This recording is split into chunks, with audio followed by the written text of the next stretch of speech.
Interesting enough, like I've been saying a few prayers lately, and it's like the gifts that we have, they're born first in church, right?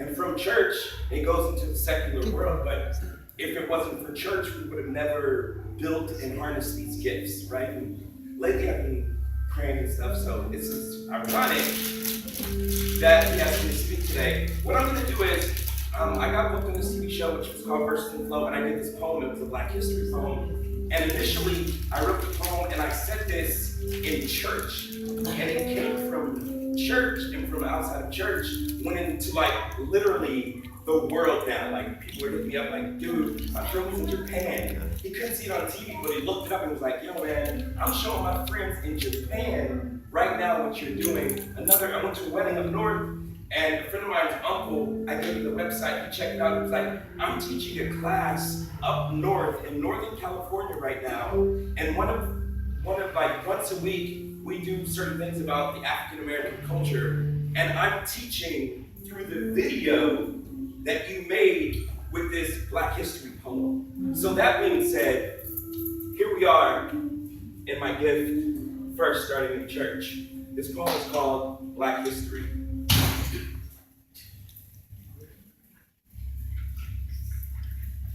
I am a soldier of sojourner truth with a noose around the neck of racism, racing, masters and bloodhounds chasing my 40 acres in a mule like Compton Ca wrapped in kente cloth, guillotine, foot cut off, caught, running, Jackie Joyner cursing through Miles Davis and muddy waters. I am Dizzy Gillespie's trumpet played in triumph.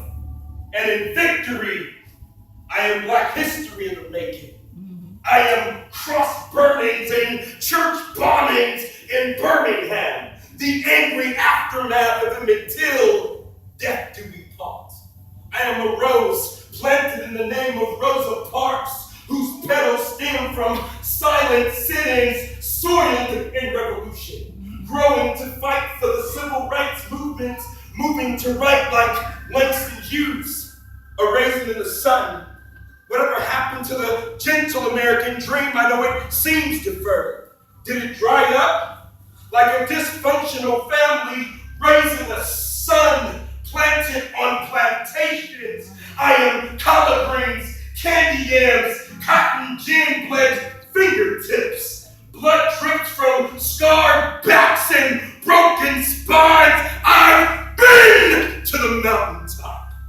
And I've seen the dream of Martin Luther, once kings and queens dying out of the diaspora of Africa. Sardine-packed blacks on rat-attack ships drifting on bio-bombing and festering feces. Believe me, I am Nat Turner's hatchet, hacking at 3/5 of a constitution that constantly belittles blacks, confetti cutting, killing Caucasian captains of the Confederacy. I am Amistad. Give us free Black history in the making. Medgar Evers, cornered by the Ku Klux Klan with a shotgun cocked in his right hand, pushing bullets hand over fist, killing a large list of casualties. This is Black history. Harriet Tubman, tunneling through the Underground Railroad, derailing slavery, slaving to tell her own narrative and narrating freedom to our forefathers and answering the prayers of our ancestors. I am Black. Shoe polish, placed heavy on the face of a Black Sambo, eating watermelon red lips, sleeping eat while Mantan tap dances to the beat of his own oppression, depressing generations to come. I said it, come, be bamboozled with Bentley whips and Jacob's chains. We must change ignorance to intelligence and make it relevant. I am Barack Obama. Black steps in the White House lawn. I am philosophy. And we, Hope Glory Missionary Baptist Church, is Black history in the making. Thank you for the opportunity. Wow.